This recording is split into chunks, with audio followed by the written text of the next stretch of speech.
Hi guys, I'm just going to do a wee video on the one arm lat pull down.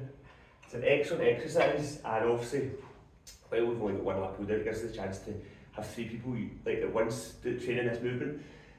So what we'll do, the key point I want to quickly go over here, which is relevant to the lat pull down too, and subsequently chin ups and any row exercise, to be honest, is what hopefully you can see this here. So to start this movement, you want to come as close as you can while being able to keep your arms straight and then pull, have the tension on the cable. So I don't know if you can see that, but the cable, the stack is off, so I've lifted it off, okay, but there's tension on here. So that's where you want to start, like this, okay. So if you're a wee bit shorter, you might be able to get even closer. The closer the better, because you want to mimic the pull movement of like vertical. So you don't want to be too far away, but obviously you need to come a certain distance away to get this the stack off. So what I want you to do from here is I want you to think about setting the scapula, which is here, by engaging through the lats. So what I want you to do is 5 reps, just to practice it initially,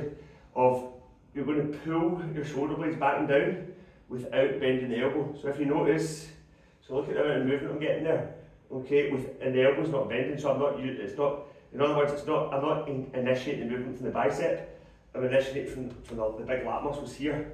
So first of all, you need to be comfortable in doing that on both sides, okay, so just practice it. Right, from there, okay, so that's the non-desirable position there, because the scapula is not set back and down. Okay, so what you're going to do is engage your lats to set the scap back and down. So that's your starting position now. Then you're going to row or pull down, okay.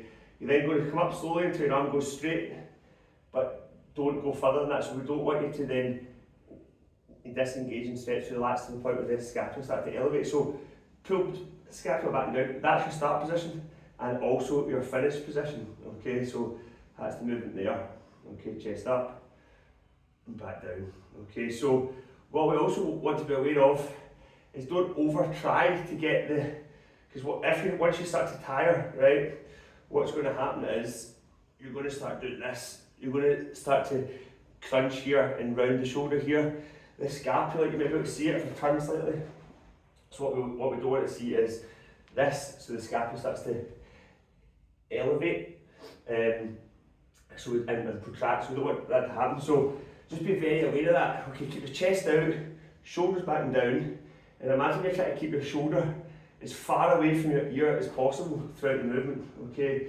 And like I said, you don't want to pull down here. If you pull down here, then this will all start to, the scapula will then sort of protract to elevate in a way that we don't want it to, okay? So that's what to do. You're going to, and it's the exact same principle with a lat pull down. So before you start pulling on the bar with your elbow or your biceps, you're going to set the scap back and down, creating tension in the cable, then you row or then you pull down, and then when you come back up, you stop there, so you don't shrug up, okay? So you keep your ears as far away from your shoulder as you can.